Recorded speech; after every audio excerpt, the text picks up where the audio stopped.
ہمارے پاس بڑی ورائٹی ہے، ڈفرینٹ قسم کے مختلف ہنی اس ملک میں آ سکتے ہیں، پہاڑوں میں اور ہیں، یہ جو سیمی ایرڈ ایریا ہے جو جدھر بیری اگتی ہے یہ بالکل اور ہے. اور پھر ہمارے 12 آپ کو پتہ ہے نا پاکستان میں 12 کلائمیٹک زون ہیں. بڑا یونیک ہم بیٹھے ہوئے ہیں کہ اوپر سے لے کے سمندر تک 12 مختلف موسم ہیں. 12 مختلف موسم کا مطلب کہ 12 مختلف قسم کی ہیبیٹیٹ ہے، یعنی مختلف قسم کے پلانٹس اگتے ہیں، درخت اگتے ہیں. ہمارے بڑی ورائٹی ہے اس ملک میں، تو اس لیے شاید بھی ہم مختلف ورائٹی کے بنا سکتے ہیں.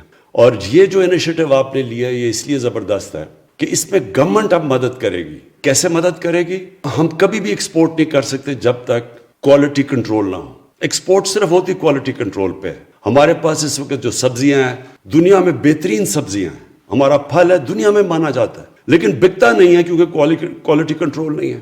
اب یہ مڈل ایسٹ میں یہاں سے جو سبزیاں اور جو ہم پھل ایکسپورٹ کر سکتے ہیں کوئی مقابلہ نہیں کر سکتا پاکستانی پھل کا. آپ مڈل ایسٹ میں کئی دفعہ سیب کھائیں اور کیلا کھائیں تو اس میں فرق ہی نہیں پتہ چلتا. پاکستان کے اندر اتنا ٹیسٹ ہے ہمارے سارے، کیونکہ ہمارا اللہ کا شکر ہے موسم ایسا ہے، لیکن ہم ایکسپورٹ نہیں کر سکتے کیونکہ کوالٹی نہیں ہے. اس لیے اس میں پوری گورنمنٹ کو مدد کرنی پڑے گی، ministry of science and technology, کہ وہ کوالٹی کنٹرول میں مدد کرے.